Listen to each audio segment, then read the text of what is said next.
Мы доказали уже всему миру, что мы не хотим жить в составе Российской Федерации, что мы не являемся частью Российской Федерации, и что мы не русские, и что нужно уже признать наши паспорта. Приветствуем зрителей и слушателей на канале iNews, Ичкерия News. В эфире вестник Кабинета министров Чеченской Республики Ичкерия.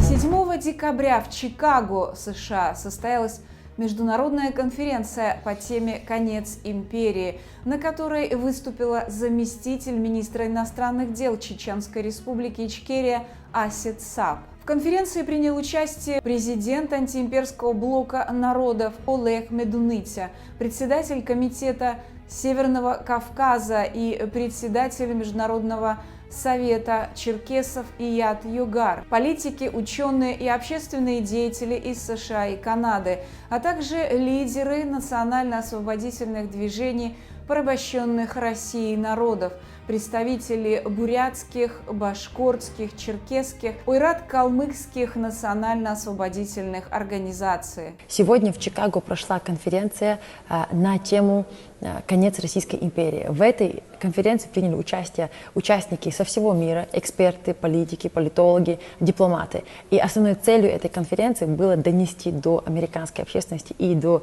американских политиков о том, что Россия является последней империей в Европе, которая терроризирует, угнетает, ущемляет нерусские народы.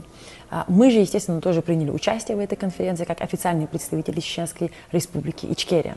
Основная цель моя заключалась в том, чтобы, во-первых, донести до американцев, на какой стадии находится чеченское сопротивление и какие контрдействия необходимо принять для того, чтобы противостоять московской политике. Я напомнила нашим западным друзьям о том, что российская пропагандистская машина здесь, на Западе, ведет античеченскую пропаганду для дискредитации чеченского народа и для дискредитации чеченского государства. И что все это делается для того, чтобы обосновать ту колониальную политику, которую Российская империя ведет на Кавказе, и в частности, Чеченской Республике Ичкерия.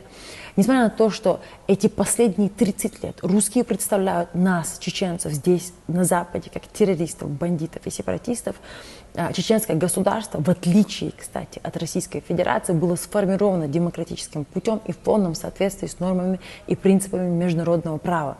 Чеченская республика никогда не подписывала федеративный договор с Российской Федерацией. Кстати, это была единственная республика, которая отказалась подписывать федеративный договор с Российской Федерацией. Чеченская республика приняла свою конституцию в 1992 году, на год раньше, чем Российская Федерация. Чеченская республика единственное, что подписывала с Российской Федерацией, это мирный договор, в котором обе стороны указаны субъектами международного права. И этот договор можно почитать, он опубликован на официальном сайте Организации Объединенных Наций. Что русские, они систематически отрицают легитимность чеченского государства. Хотя легитимность чеченского государства – это неотрицаемая, неоспоримая историческая данность.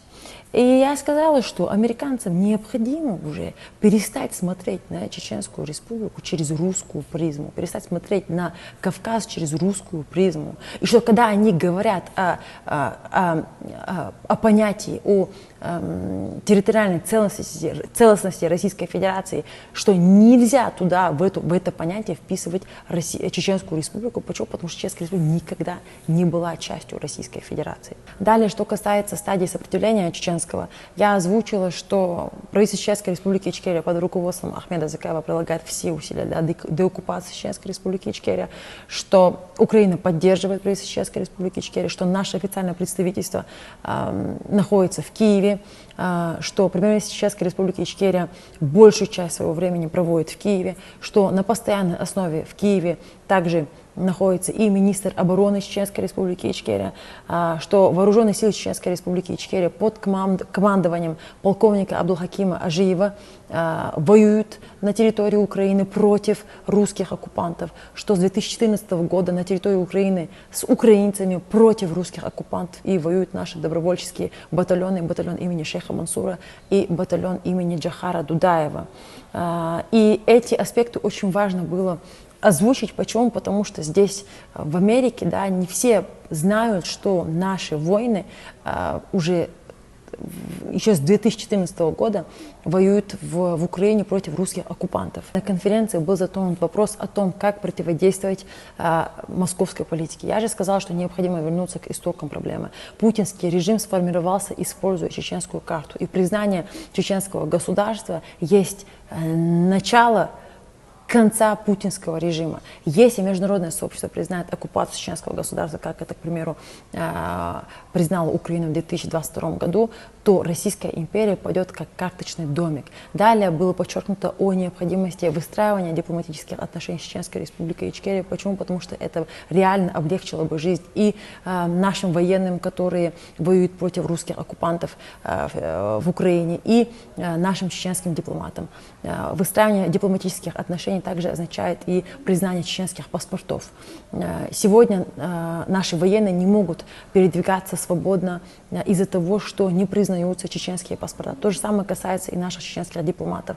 Я, когда приезжаю в Чикаго, в Нью-Йорк или в Вашингтон, обязана стоять в обычной линии в аэропорту. Почему? Потому что мой дипломатический чеченский паспорт не признается. В то время как мои коллеги, к примеру, с других стран, мои коллеги-дипломаты, они могут свободно проходить customs по дипломатической линии. И, естественно, я считаю, что это несправедливо по отношению к чеченскому народу. Почему? Потому что мы доказали уже всему миру, что мы не хотим жить в составе Российской Федерации, что мы не являемся частью Российской Федерации, и что мы не русские, и что нужно уже признать наши паспорта. На конференции приняли участие и наши уважаемые братья-черкесы. Ияд Югар, президент Комитета народов Северного Кавказа, четко и ясно заявил, что черкесы не отказывались от своих земель, что черкесы хотят восстановить свое черкесское государство, и что черкесы поддерживают Чеченскую Республику Ичкерия. Я, если честно, очень была рада этому заявлению. Почему? Потому что я тоже с огромным уважением отношусь к черкесскому народу. И я знаю, что у нас очень много общего, и что у нас общий враг, который систематически убивал и черкесский народ, и по сегодняшний день убивает и чеченский народ. Далее на конференции также выступили представители Бурятии, Башкортостана и Калмыкии. Четкое заявление было сделано представителем Калмыкии. Он сказал, что Россия является нелегитимным государством, и что российская судебная система тоже незаконная, и что это преступное государство подлежит ликвидации. Должна признаться, я 100% согласна с этим заявлением. Почему? Потому что пока существует Российская империя, не будет стабильности и мира на евразийском континенте. Как сказал мной очень многоуважаемый Олег Маголецкий, маленькая Россия – маленькие проблемы, большая Россия – большие проблемы, нет России – нет проблем. Well, thank you so much for having me here. It's a great honor for me to be here. I would like to thank the organizers of the event. I think it's very important to have the opportunity to speak about the Chechen Republic of Ichkeria and about the Chechen people. Today I'm going to talk about two topics. The first topic concerns the state of struggle of the Chechen people colonized by Moscow, and what are the contractions to Moscow's policy from the Chechen government's perspective. The biggest problem here in the West is that the Chechen people are misrepresented, are demonized by the Russian propaganda. And very often the liberation movement of the Chechen liberation movement was portrayed here in the West as a separatist guerrilla, as Russian internal disturbances, as a terrorist movement, etc.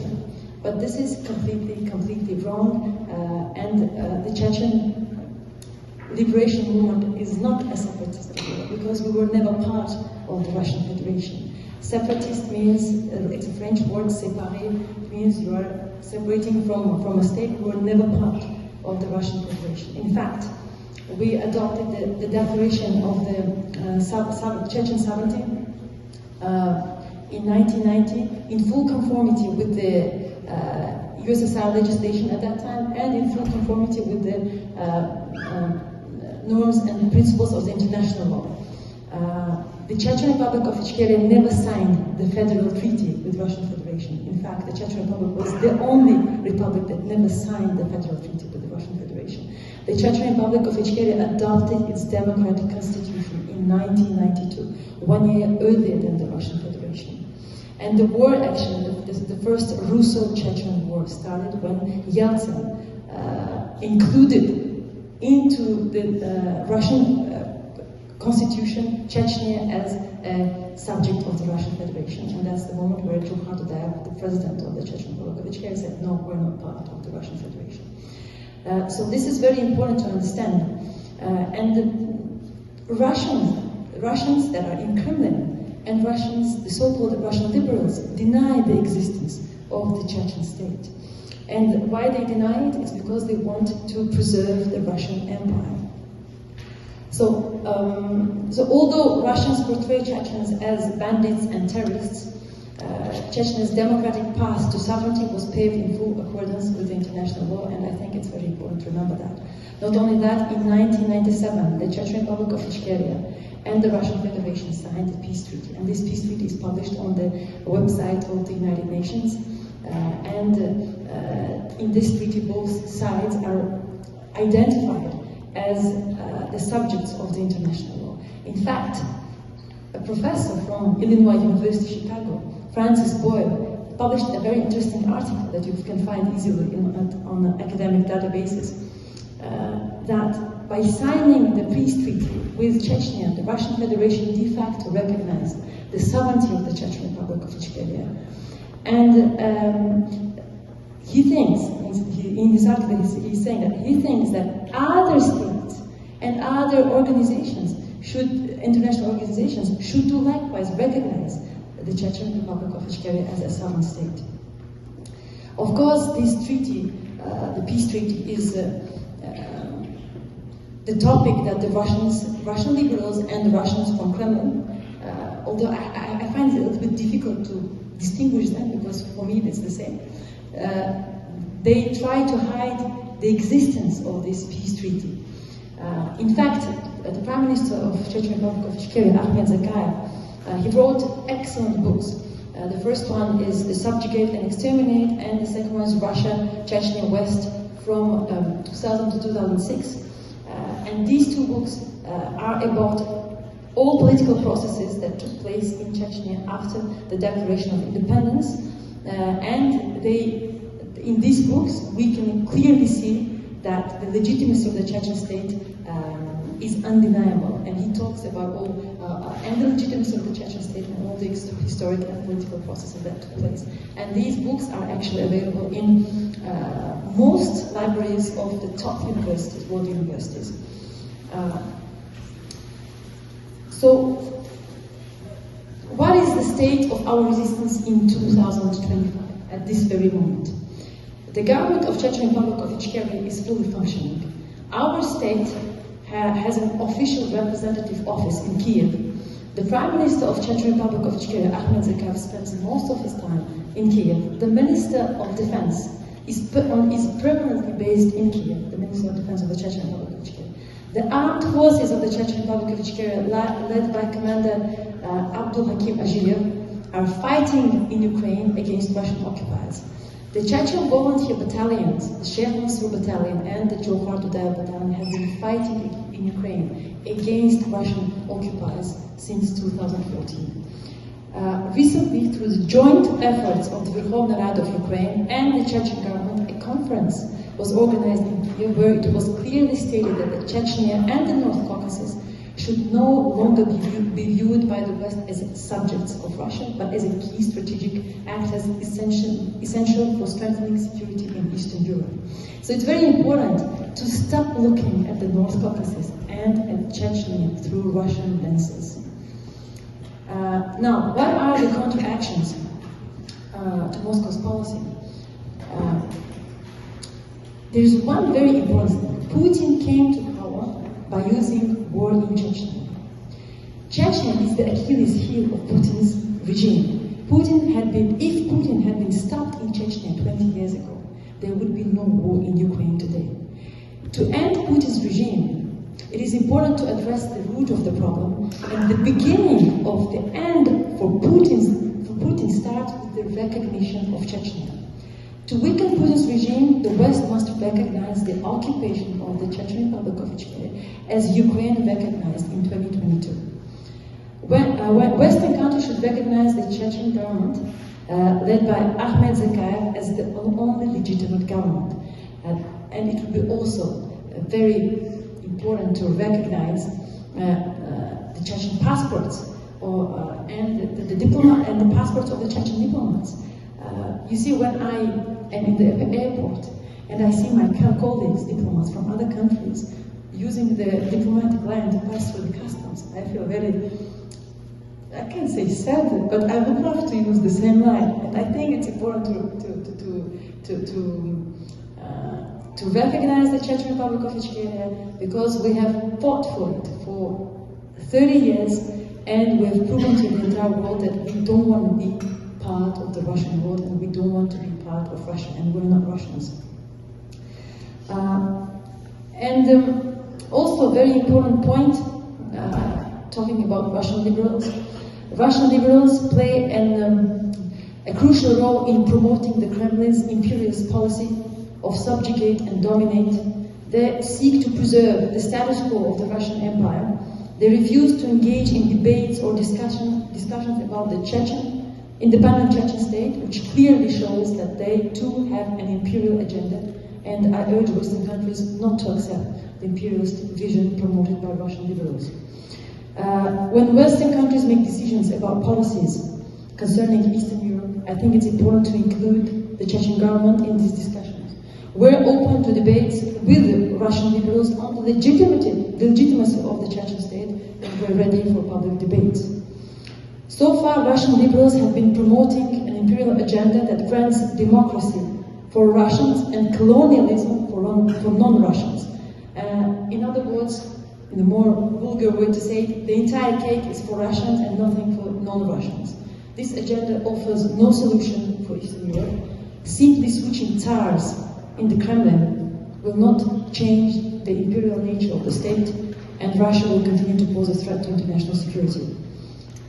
If Russian liberals truly want liberalism and democracy in Russia, they must open the debate about Chechen's independence and recognize the occupation of the Chechen state, and admit that Russia committed war crimes and genocide in Chechnya, because the Russia's crime is the Chechen genocide, and this is a hidden crime, and this is becoming, and they're trying to, the Russian liberals are trying to sweep it under carpet as it never existed.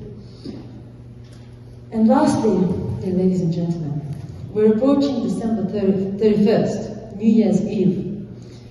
In Russia, it's a major celebration. In fact, it's the biggest celebration. 30 years ago, Russian authorities, in a very festive mood, in fact, the General Gorbachev declared that they would capture Grozny in 2 hours. But they were wrong. The battle began on New Year's Eve, 31st December 1994. It is considered as one of the worst humiliations in Russian military history, inflicted by a small force of lightly armed irregular fighters. A small group of Chechen fighters repelled the assault of Europe's largest army and shattered the Cold War's assumptions that had made Russia's armed forces among the most feared in the world. By one estimate, Russia lost more tanks in Grozny than they did in the battle for Berlin in 1945. The capital of Chechnya was subjected to heaviest bombing campaign in Europe since the end of the Second World War, causing enormous destruction and massive civilian casualties. And yet the Chechens did not surrender. We proved to the world that we do not want to be part of the Russian world, and that we're different. We believe in democracy and freedom, and the Chechen constitution, adopted in 1992, remains an essential pillar of the Chechen Republic's democracy, shaping our values, ideals, and national identity. We're not Russians, we do not want to be part of Russia, and we do not recognize Russian authority. May the year 2026 be the final year of the Russian Empire.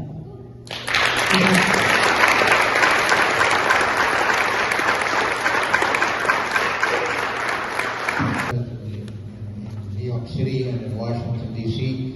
We used to take out our flag, and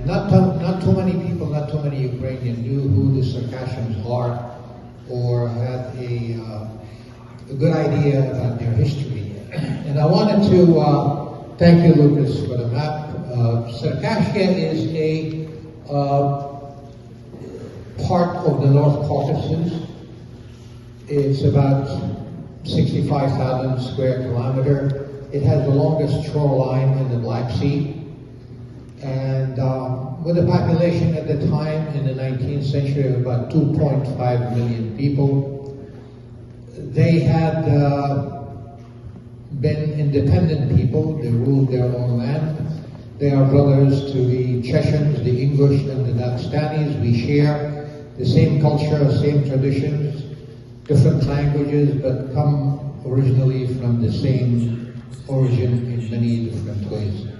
So Russia wanted to have access to the Black Sea, to the warm water, to build their own naval capabilities in the Black Sea, to harass Arab nations. Circassia is in the way. They declared the war against Circassia. The war lasted for 101 years, and it was the longest war in many different ways in the histories.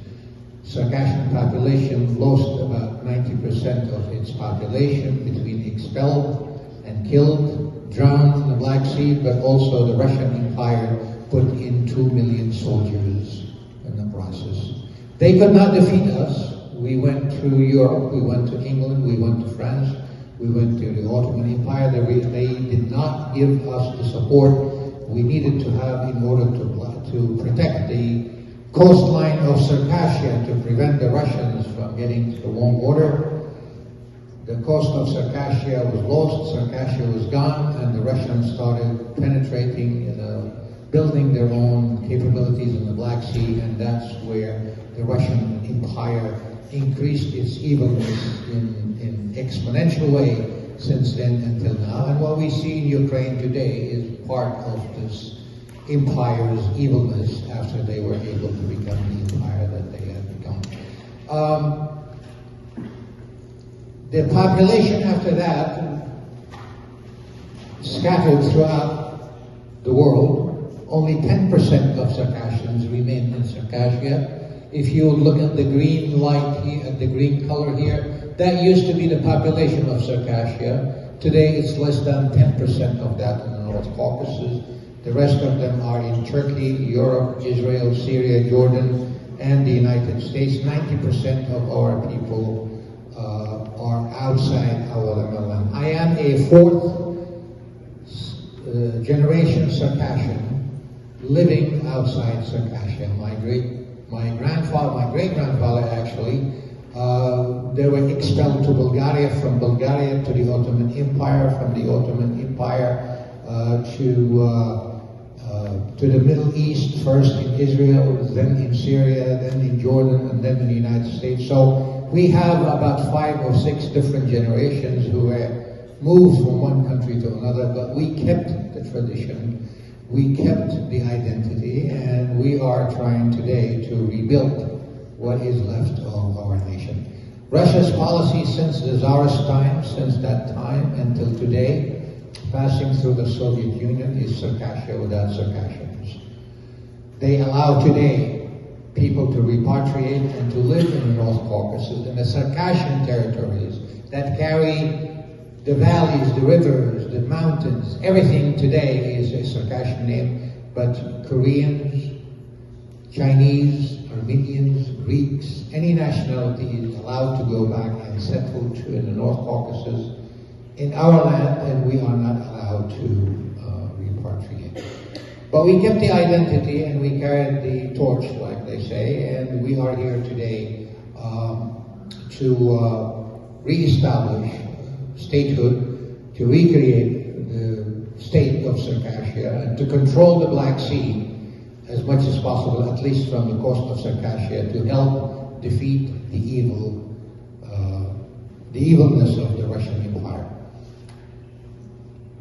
We were able somehow, through the Jamestown Foundation back in 2007, to get together with some friends, and we were introduced to some Georgian friends, and those Georgian friends led us to allowed us to examine the Russian military archives in Tbilisi that were left in Tbilisi after the fall of the Soviet Union. We found out the basis for the crime against humanity, that is genocide and the ethnic cleansing. With help of our friends in the Jamestown Foundation and American friends and others, we were able to get Georgia as a state to recognize the Circassian genocide. We built friendship in Georgia, and that friendship came to the United States, and then we were introduced to the Ukrainians. When the first war happened in Ukraine in 2014, we got together with members of the Ukrainian Congress Committee of America. We put together a small little community. Andrej was there, Walter was there, Ivanka was there, and we created the so-called American-European Solidarity Council. We went with the Ukrainians on demonstration in Washington, D.C., New York City, participated in many conferences. And then eventually we were able to somehow connect with the Verkhovna Rada, and the Ukrainian parliament also recognized the Circassian genocide, but at the same time also introduced us to other nations. Maria Mizintsev from the Verkhovna Rada sent a letter to all foreign ministries of the world to tell them that, see what you could do to help Circassians. So today we are planning to be in Lithuania on December 17, where Lithuania is going to recognize, hopefully, the Circassian genocide.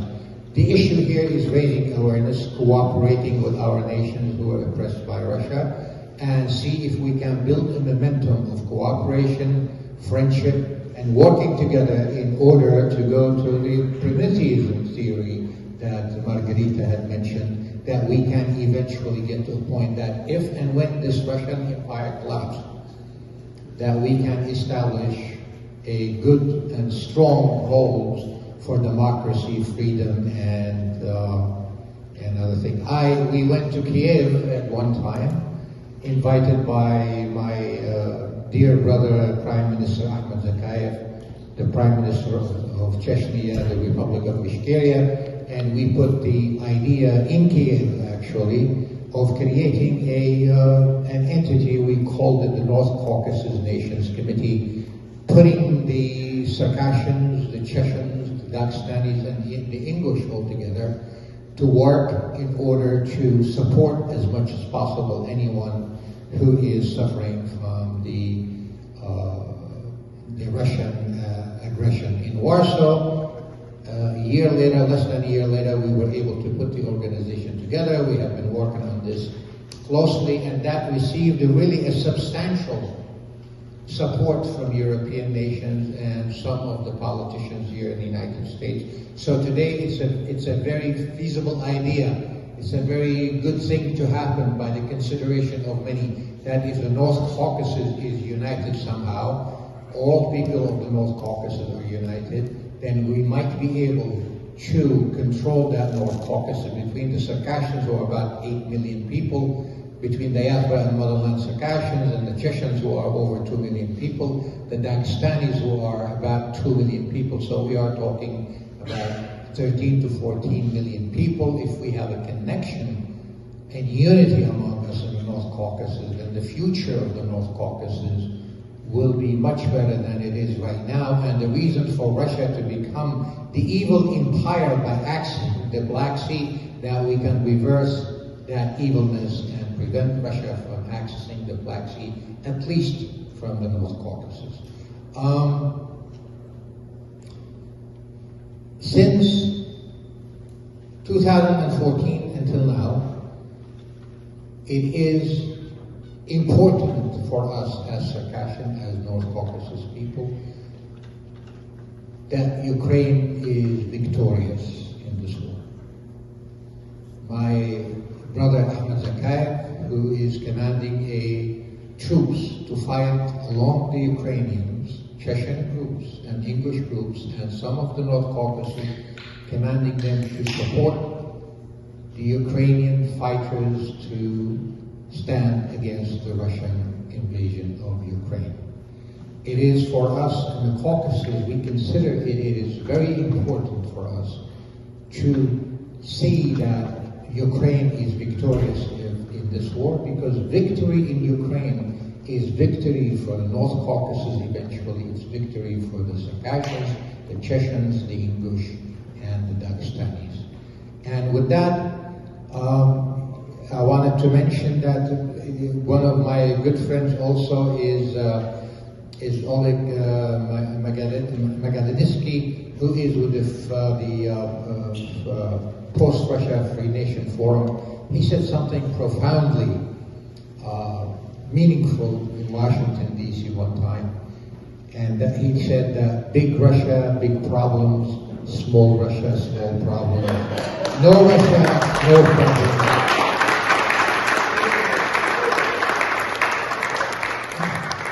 We Circassians, along with the Chechens and Dagestanis and the Ingush and all people of the North Caucasus and all our friends, and that will include the Lithuanians sometime soon, our interest is that Ukraine wins this war, Ukrainians become free and independent. And with that, I'd like to conclude, and thank you so much for giving me the time.